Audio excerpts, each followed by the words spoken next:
Spirits of the dead. Thy soul shall find itself alone, mid dark thoughts of the grey tombstone, not one of all the crowd to pry into thine hour of secrecy. Be silent in that solitude, which is not loneliness, for then the spirits of the dead who stood in life before thee are again in death around thee, and their will shall then overshadow thee. Be still, for the night, though clear, shall frown, and the stars shall look not down from their high thrones in the heaven, with light like hope to mortals given, but their red orbs without beam to thy weariness shall seem as a burning and a fever, which would cling to thee forever. Now our thoughts thou shalt not banish, now our visions ne'er to vanish. From thy spirit shall they pass, no more like dewdrop from the grass. The breeze, the breath of God is still, and the mist upon the hill shadowy.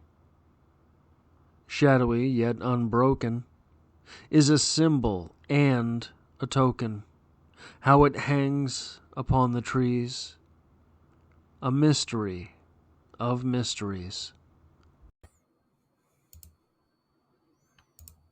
Spirits of the Dead by Edgar Allan Poe. This video will appear in two separate playlists here on the channel. Number one being the poetry discussion playlist, but number two being the Edgar Allan Poe playlist as we find ourselves here at the tail end of October 2023. Just real quick, guys, if you like or appreciate what it is that I do here, hitting the like button really does help me out, as it tells YouTube to share this video with other literature lovers. And if you find yourself here by chance but not design, literature is the only thing that I talk about on this channel, dropping multiple videos every week. There's poetry to be had every Monday. But as for this discussion, I want to begin...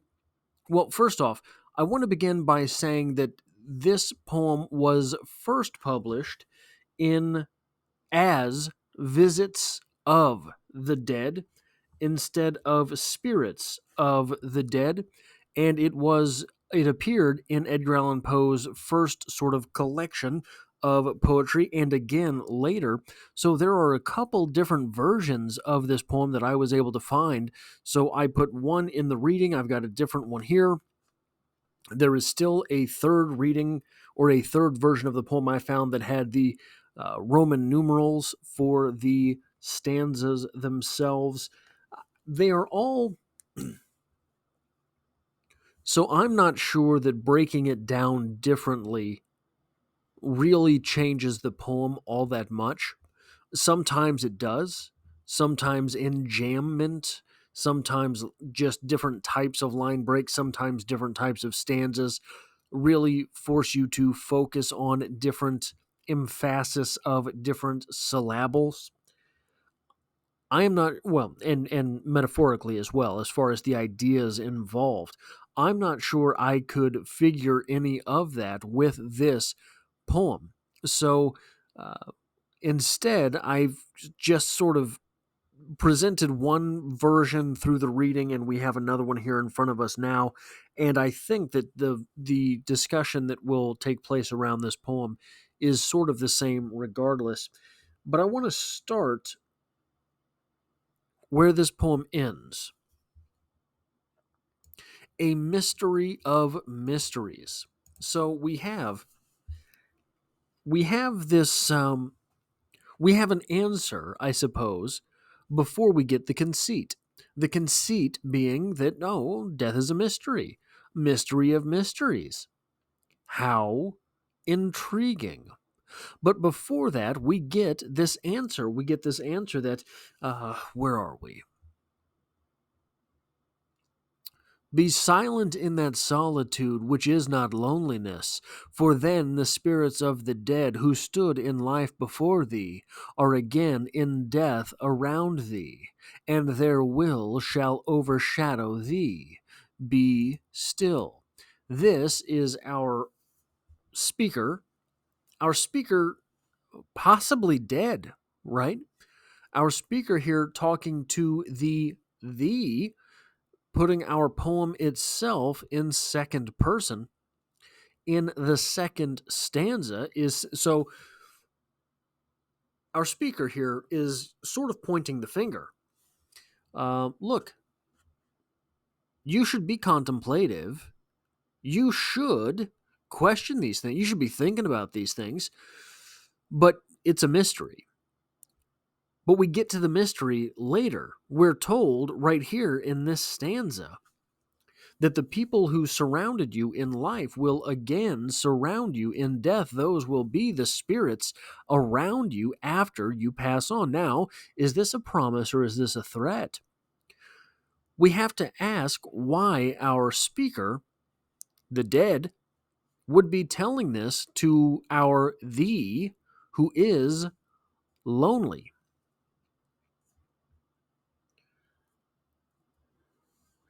And I think one of the more interesting things to observe about this poem, in my opinion, we have our speaker who seems to be dead. We have our speaker who is giving the answers to the mystery of death and then telling our audience, our reader, second person, you, the here is you. It's a mystery of mysteries, baby, yeah. Only it's not, because I just told you that in death, you won't be lonely. The people who surrounded you in life will surround you in death. The interesting thing here,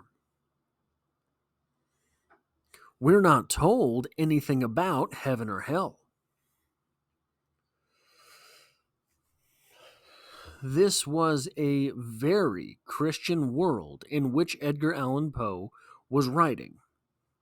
He mentions heaven later, but it's not heaven in the way that we think of it. What we are told here is that the stars look down upon you and sort of not distrust as much as dislike the way that you look at death. They don't appreciate that. The stars don't appreciate the way that you look at death. Now, in Edgar Allan Poe's world, what were the stars? The stars were fate. Fate does not like the way that you look at death. That is really the only mention that we have of heaven or hell. We have a mention of God, and I suppose you could back your way reasoning into that, because the nearest description really that we have of hell until Revelations, I believe, is the separation from God. So that mentioning God doesn't put us in heaven. Why? Because the mention of God is here in earthly fashion, earthly capacity. The breeze, the breath of God, is still, and the mist upon the hill shadowy, shadowy yet unbroken. And even though we do mention God, we are once again mentioning his absence, or the absence of his breath.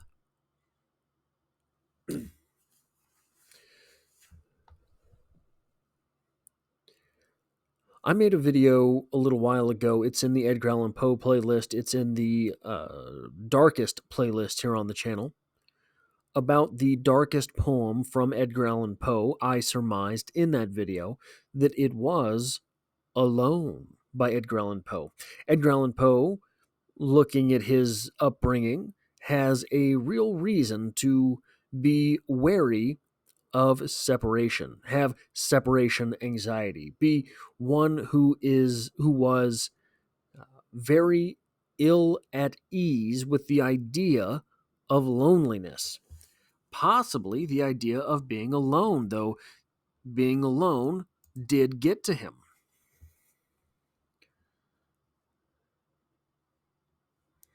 So it's strange that the afterlife here, the mystery of mysteries, is in its own mention so devoid of the good or the bad ending. But either way, this ending must have company. And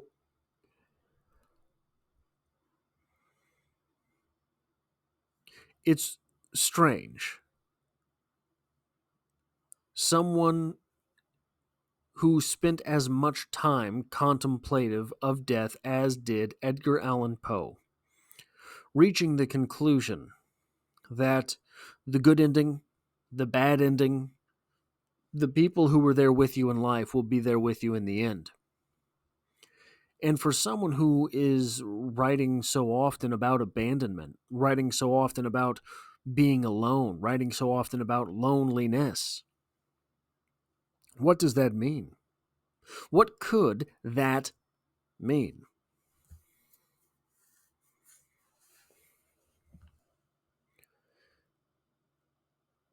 It seems that Edgar Allan Poe, that this poem, perhaps, is the argument that other people, Sartre said hell is other people, right? This poem is making the argument that other people are neither heaven nor hell, that other people are not part of life, because these other people are there in the afterlife, meaning that on a deeper level, Edgar Allan Poe saw a connection between people as something elementary, something that was a substrate even of existence itself. The good ending, the bad ending doesn't matter. There are people there with you. And that's out there, man. For Edgar Allan Poe to surmise someone who had such trouble with relationships, someone who had seen so much death, someone who had been through so much abandonment, to say other people, company, is elemental to existence, not to life. Something foundational beyond just life, existence. That is all I have for this poetry discussion, Spirits of the Dead by Edgar Allan Poe. Again, if you like or appreciate what it is that I do here, hitting the like button really does help me out, as it tells YouTube to share this video with other literature lovers. And if you find yourself here by chance but not design, there is literature on the channel all the time. There's poetry every Monday. I'm also doing read-alongs of James Joyce Dubliners right now, of Sylvia Plath's entire collection right now, the Finca Vigia edition of Ernest Hemingway. All of these things are their own playlists. So if you are not subscribed, consider subscribing, and I would love to have you back for the next one.